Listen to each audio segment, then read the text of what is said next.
कोकणातील प्रत्येक अपडेट जाणून घेण्यासाठी आजच माझे कोकणच्या सोशल मीडिया प्लॅटफॉर्मला लाईक, फॉलो आणि सबस्क्राइब करा। नमस्कार, मी सागर कदम। तुम्ही पाहत आहात माझे कोकणचे प्राइम टाइम बुलेटिन। बातमीपत्राला सुरुवात करण्याआधी पाहूयात बातमीपत्रातील महत्त्वाच्या घडामोडी। खेडमधील तळे गावात आरोग्य व्यवस्था कोलमडली। डॉक्टरांच्या अनुपस्थितीमुळे एका तरुणाचा मृत्यू। 17 वर्षीय सोहम मंगेश शिर्केचा सर्पदंशाने मृत्यू। लोटे परिसरात घडली एक हृदयद्रावक घटना। मुंबई गोवा महामार्गावरती दुर्मिळ वानराचा मृत्यू। दुर्दैवी घटनेने संपूर्ण परिसरात हळहळ व्यक्त। वन्यप्रेमींनी केले वानराचे सन्मानपूर्वक अंत्यविधी। उरणमधील न्हावा गावच्या हवाई सुंदरीच्या निधनाने शोककळा। अहमदाबादमधील विमान अपघातात मैथिली पाटील यांचा मृत्यू। आमदार महेश बालदी यांची पाटील कुटुंबियांना भेट। आणि तिलारी परिसरातील जंगलात बिबट्याचे दर्शन। उंच झाडावरती चढून बसला होता बिबट्या। निसर्गप्रेमी दर्शन वेंगुर्लेकर यांनी थरारक क्षण केले कॅमेऱ्यामध्ये कैद। आता पाहूया सविस्तर वृत्त। डॉक्टर नसल्यामुळे सर्पदंश झालेल्या 17 वर्षीय तरुणाचा मृत्यू झाल्याची दुर्दैवी घटना खेड तालुक्यातील तळे गावात घडली आहे। सोहम मंगेश शिर्के वय वर्ष 17 राहणार तळे कासारवाडी असे मृत तरुणाचे नाव असून वेळेवरती उपचार न मिळाल्याने त्याचे प्राण गेलेत। या घटनेने परिसरात हळहळ व्यक्त होत आहे। विशेष म्हणजे तळे हे गाव राज्याचे उपमुख्यमंत्री एकनाथ शिंदे यांचे चिरंजीव खासदार श्रीकांत शिंदे यांचे सासर असून शिंदे कुटुंबीय या ठिकाणी वारंवार येत असतात। तरी देखील अशा महत्त्वाच्या गावात प्राथमिक आरोग्य केंद्रात डॉक्टर उपलब्ध नसल्याने तरुणाचा जीव जाणे ही आरोग्य यंत्रणेच्या ढिसाळतेची स्पष्ट साक्ष आहे। स्थानिकांनी दिलेल्या माहितीनुसार तळे प्राथमिक आरोग्य केंद्रात डॉक्टर तसेच अन्य वैद्यकीय कर्मचारी बहुधा अनुपस्थित असतात। यामुळे वेळोवेळी रुग्णांना हाल सोसावे लागतात। यापूर्वी देखील या केंद्रात डॉक्टरी अनुपस्थितीमुळे तिन्ही शालेय विद्यार्थिनींना विषबाधेनंतर तातडीने उपचार मिळाले नव्हते। त्यावेळीही रुग्णवाहिका चालक हजर नव्हता आणि खासगी वाहनाने विद्यार्थिनींना उपजिल्हा रुग्णालयात नेण्यात आले होते। या प्रकरणी संपर्क साधला असता तालुका आरोग्य अधिकारी डॉक्टर शैलेश खरटमोर यांनीही प्राथमिक आरोग्य केंद्रात डॉक्टर नसल्याचे मान्य केले। दिनांक 12 जून रोजी डॉक्टर अनुपस्थित असल्यामुळे फक्त प्राथमिक उपचार देऊन तरुणाला दुसरीकडे हलवण्यात आले असे त्यांनी सांगितले। सर्पदंशावरील औषधे उपलब्ध असतानाही फक्त डॉक्टरांच्या अनुपस्थितीमुळे एका तरुणाचा मृत्यू झाला। ही बाब संतापजनक ठरली आहे। या घटनेनंतर आरोग्य विभागाच्या हलगर्जीपणावरती तीव्र संताप व्यक्त होत असून दोषींवरती कारवाई करावी आणि प्राथमिक आरोग्य केंद्रात कायमस्वरूपी वैद्यकीय अधिकारी नियुक्त करावे अशी मागणी ग्रामस्थांकडून होत आहे। मुंबई गोवा महामार्गावरती आता माणसांसोबतच वन्य प्राणीही जीव धोक्यात घालून प्रवास करत आहेत। लोटे परिसरात काल एक हृदयद्रावक घटना घडली। अन्न पाण्याच्या शोधात महामार्ग ओलांडत असताना दुर्मिळ जातीच्या एका वानराला अज्ञात वाहनाने धडक दिली आणि त्या वनराजाचे जागीच प्राण गेले। या दुर्दैवी घटनेने संपूर्ण परिसरात हळहळ व्यक्त होत आहे। सध्या महामार्गाच्या कामामुळे अनेक जंगलांची नासधूस होत असून वन्यजीव आपले नैसर्गिक निवासस्थान गमावत आहेत। त्यामुळेच अशा दुर्मिळ प्राण्यांना अन्न व पाण्यासाठी रस्त्यावरती यावे लागत आहे आणि कधीकधी त्यात त्यांचा जीवही जातो। या वनराजाच्या मृत्यूनंतर वन्यप्रेमी मनसूर नदाफ, सचिन चाळके आणि त्यांच्या सहकाऱ्यांनी अतिशय संवेदनशीलतेने पुढाकार घेत त्या वनराजाचे सन्मानपूर्वक अंत्यविधी केले। त्यांनी वन्यजीवाच्या प्रती असलेली आपुलकी आणि जबाबदारीची भावना समाजासमोर आदर्श ठरावी अशी भूमिका बजावली।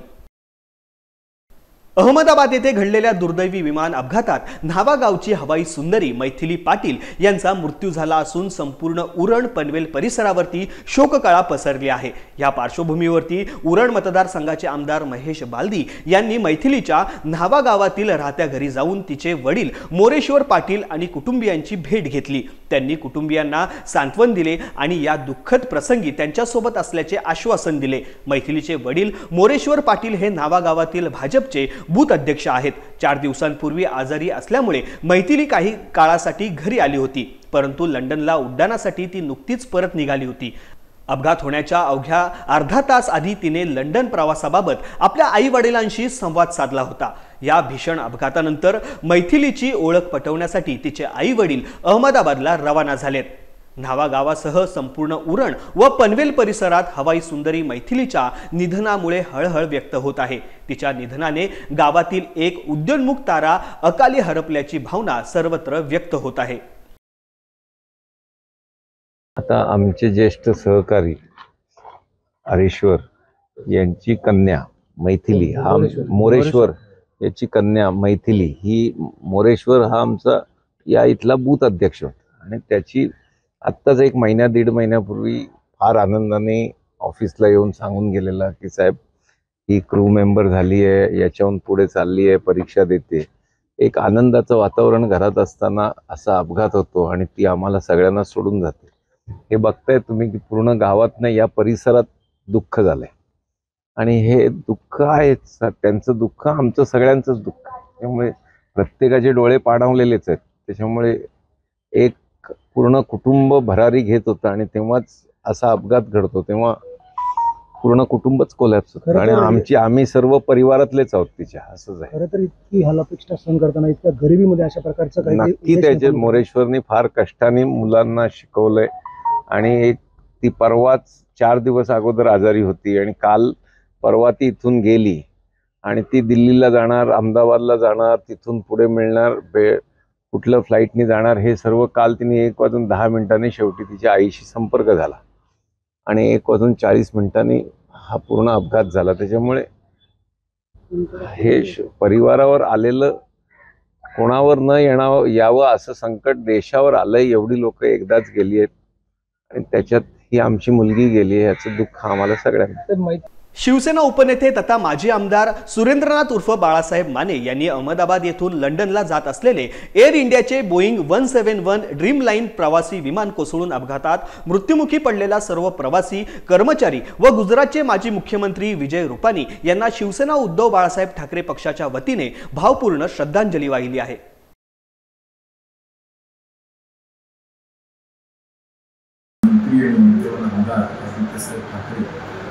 यांचा आज वाढदिवस आहे.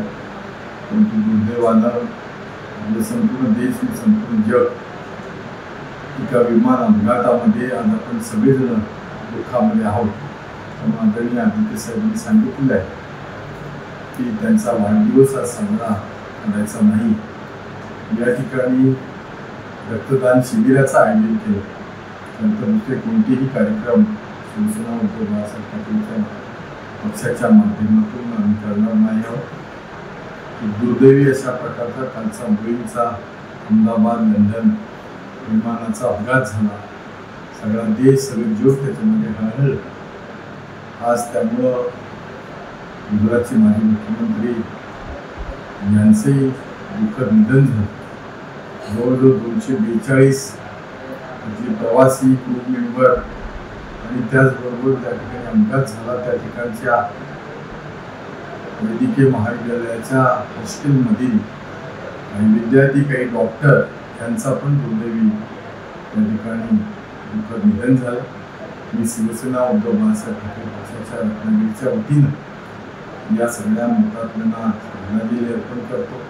विमान दुर्घटना कशामुळे झाली, त्याची नेमकी कारणे काय आहेत हे तपासणे गरजेचे असून व्यवस्थेने नैतिक जबाबदारी घ्यायची असते, पण ती तशी आता पद्धत राहिलेली नसल्याचे राष्ट्रवादी शरदचंद्र पवार पक्षाचे प्रदेशाध्यक्ष जयंत पाटील यांनी म्हटलं आहे. आता ही दुर्घटना कशामुळे झाली, कोणती कारणं त्याला कारणीभूत आहेत, त्यामध्ये व्यवस्थेची जर जबाबदारी असेल तर मग अशी जबाबदारी निश्चित करता येईल. आणि मला वाटतं की शेवटी नैतिक जबाबदारी ही घ्यायचीच असते, पण अलीकडच्या काळात ती पद्धत आता राहिलेली नाही. काही झालं तरी आम्ही आहोतच अशी भूमिका आहे. ड्रीम लायनर हे जगातलं एक सुरक्षित असणारं विमान समजलं जातं. फार पॉवरफुल विमान आहे आणि एकदा उडल्यानंतर ते 14 तास 18 तास प्रवास करू शकणारं विमान आहे. मला वाटतं काहीतरी टेक्निकली सिरियस फॉल्ट झाला असेल, त्याशिवाय अशा गोष्टी होणार नाही. आणि त्या हुडकून काढल्या, ब्लॅक बॉक्समध्ये काय आढळलं ते कळलं तर मग आपल्याला लक्षात येईल की कशामुळं हा अपघात झाला. दोडामार्ग तालुक्यातील तिलारी परिसरातील जंगलात एक बिबट्या उंच झाडावरती चढलेला असल्याचा थरारक क्षण कॅमेऱ्यामध्ये कैद झाला आहे. निसर्गप्रेमी दर्शन वेंगुर्लेकर यांनी तिलारी जंगलात फेरफटका मारत असताना हा दुर्मिळ क्षण पाहिला आणि आपल्या कॅमेऱ्यामध्ये व्हिडिओ स्वरूपामध्ये टिपला आहे. कोकणात मुसळधार पावसामुळे अनेक धबधबे प्रवाहित होतात. राजापूर जवळच्या धोपेश्वर मंदिराजवळील धबधबा प्रवाहित झाला आहे. कालपासून दमदार हजेरी लावलेल्या मुसळधार पावसानंतर धबधब्याचे रौद्र रूप पाहायला मिळाले. काल सकाळपासूनच मुसळधार पावसाने राजापूर शहराला अक्षरशः झोडपून काढले. धोपेश्वर मंदिराच्या बाजूने जाणारा सांडवा देखील ओव्हरफ्लो झाला होता. उंचावरून कोसळणाऱ्या धोपेश्वर धबधब्याचे दृश्य अंगावरती काटे आणणारे होते. धबधब्याचे रौद्र रूप मोबाईल कॅमेऱ्यांमध्ये कैद झाले आहे.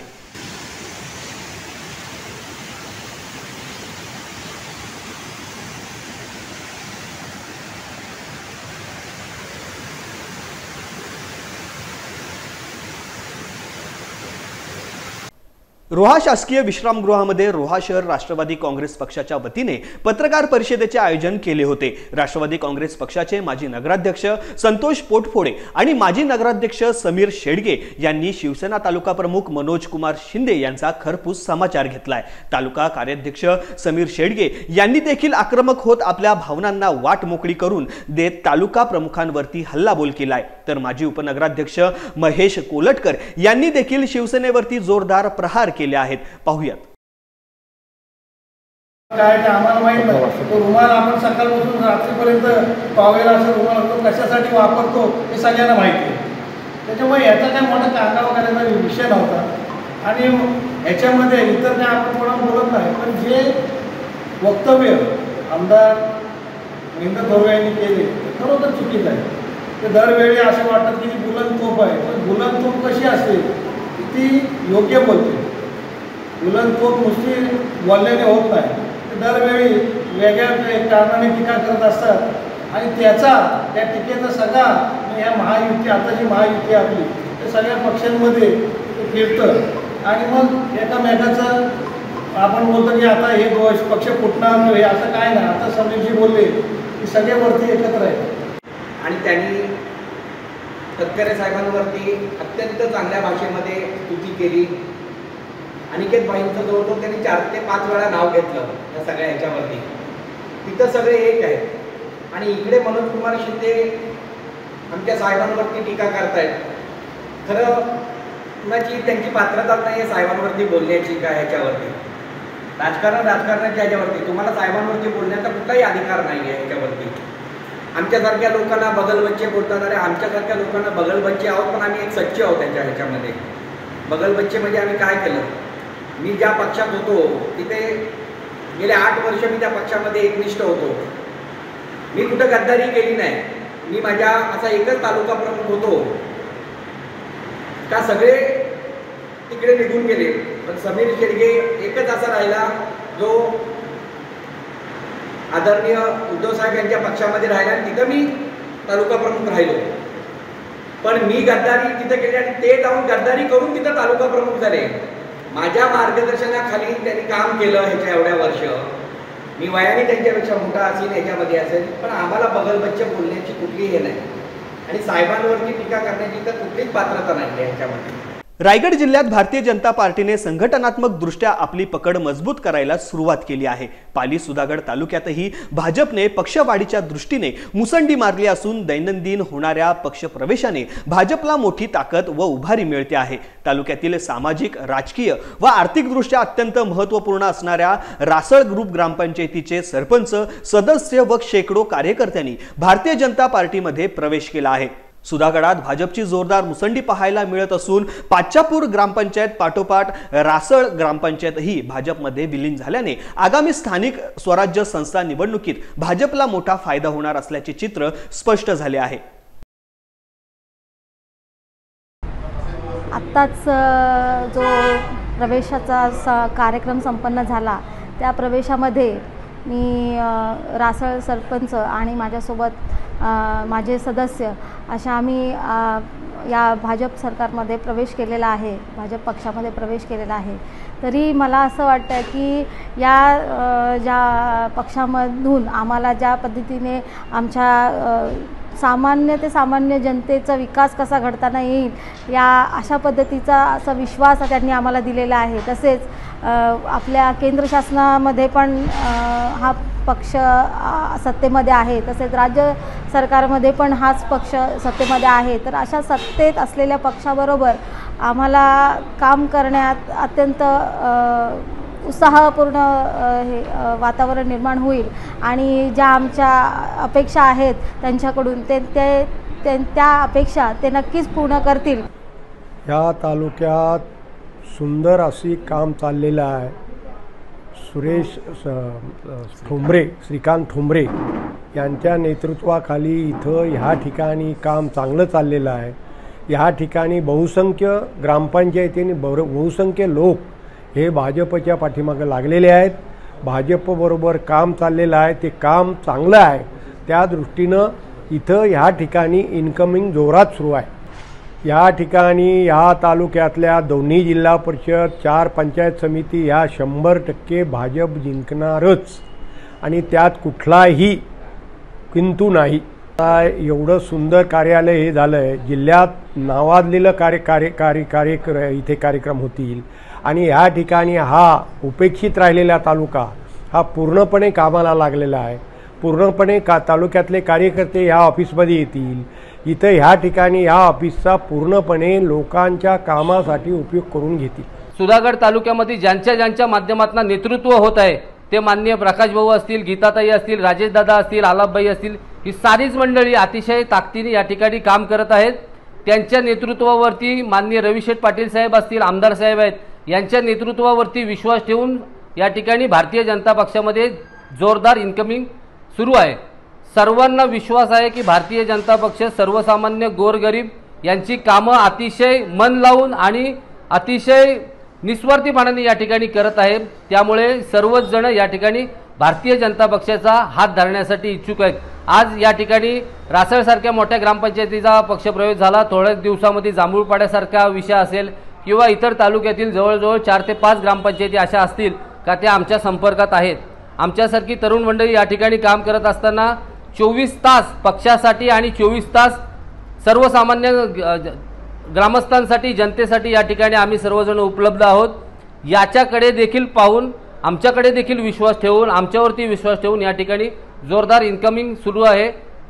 त्याचप्रमाणे आज या पक्ष कार्यालयाचं भव्य दिव्य असं उद्घाटन माननीय प्रकाश भाऊ देसाई यांनी आम्हाला हा पक्ष कार्यालय उपलब्ध करून दिला. त्यामुळे आज हे शक्य झालं. त्याचप्रमाणे अख्ख्या जिल्ह्यामध्ये असं तालुक्याचं कार्यालय कुठेच नसेल असं मला वाटतंय. आज 13 जून रोजी युवासेना प्रमुख आमदार आदित्य ठाकरे यांच्या वाढदिवसानिमित्त मंडणगड तालुका कार्यालयात सर्व पदाधिकारी व कार्यकर्ते उपस्थित होते. दिलेल्या आदेशानुसार वाढदिवसाचा कोणताही डामडोल न करता अहमदाबाद येथील विमान अपघातात दुर्दैवी जीव गमावणाऱ्या प्रवासी व कर्मचारी तसेच या अपघातात तालुक्यातील बुरी गावच्या केबिन क्रू मेंबर रोशनी सोनघरे हिचा देखील दुर्दैवी मृत्यू झाल्याने शोक व्यक्त करीत भावपूर्ण श्रद्धांजली अर्पण करण्यात आली व त्यानंतर मंडणगड तालुका ग्रामीण रुग्णालयात उपचार करणाऱ्या सर्व डॉक्टर आणि कर्मचारी यांचा सन्मान करीत रुग्णालयातील रुग्णांना फळ वाटप करण्यात आले. यावेळी शिवसेना उद्धव बाळासाहेब ठाकरे पक्षाचे तालुका प्रमुख संतोष गोवळे,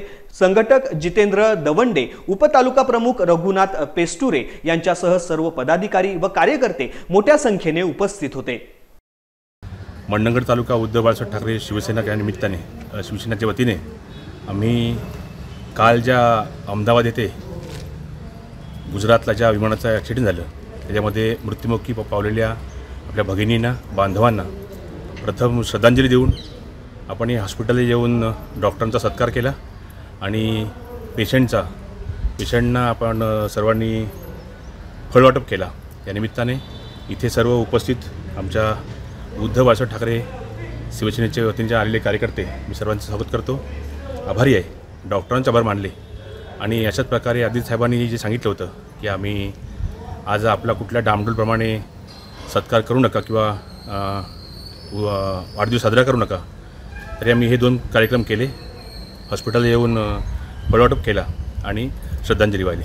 कलमड ग्रामपंचायत येथे आपले सरकार सेवा केंद्र ग्रामस्तरीय या उपक्रमाचा पालकमंत्री नामदार नितेश राणे यांच्या हस्ते शुभारंभ करण्यात आला. यावेळी बोलताना ज्या खुर्चीवरती जे अधिकारी बसले आहेत त्यांनी आपल्या पदाचा वापर आपल्याकडे आलेल्या व्यक्तीच्या आयुष्यात परिवर्तन आणण्यासाठी करणे गरजेचे आहे असे पालकमंत्री नामदार नितेश राणे यांनी ठणकावून सांगितले. मी स्वानंद विनायक जोशी. मला पुढील शैक्षणिक ॲडमिशनसाठी काही दाखल्यांची गरज होती. ते दाखल्यांसाठी मला आपले सरकार सेवा केंद्र यांच्यामार्फत अगदी कमी वेळात हे डोंगरी दाखला व वय राष्ट्रीयत्व दाखला हे दोन्ही दाखले अगदी कमी वेळात मिळाले. त्याबद्दल मी सरपंच साहेब माननीय श्री संदीप मेस्त्री व पालकमंत्री नितेशजी राणे यांचे आभार मानतो. राज्याचे उपमुख्यमंत्री अजित पवार यांच्या उपस्थितीत आज शुक्रवार दिनांक 13 जून रोजी नवी मुंबईतील वाशी येथे 2 महत्त्वपूर्ण कार्यक्रम संपन्न झाले. सकाळी 10:30 वाजता सायबर सिक्युरिटी ऑपरेशन सेंटरचे उद्घाटन अजित पवार यांच्या हस्ते करण्यात आले. हे केंद्र राज्य बँकेच्या शिखर प्रशिक्षण व संशोधन केंद्राच्या 3ऱ्या मजल्यावरती वाशी येथे उभारण्यात आले आहे. सायबर सुरक्षेच्या दृष्टीने हे केंद्र राज्यातील महत्त्वपूर्ण पाऊल ठरणार असून आर्थिक व डिजिटल व्यवहारांच्या सुरक्षेसाठी हे केंद्र अत्याधुनिक तंत्रज्ञानाने सुसज्ज असेल. त्यानंतर 11 वाजता the Maharashtra state cooperative bank limited Mumbai यांच्या शेड्यूल बँकेद्वारे आयोजित जिल्हा बँकांची सभा पार पडली. ही सभा राज्य बँकेच्या 7व्या मजल्यावरती आयोजित करण्यात आली होती. या सभेत जिल्हा बँका सध्याचे कार्य, आर्थिक धोरणे आणि सहकारी बँकिंग क्षेत्रातील सुधारणा यावरती सविस्तर चर्चा झाली. या दोन्ही कार्यक्रमांना राज्यातील बँकिंग क्षेत्रातील वरिष्ठ अधिकारी, सहकारी संस्था प्रतिनिधी आणि अन्य मान्यवर मोठ्या संख्येने उपस्थित होते.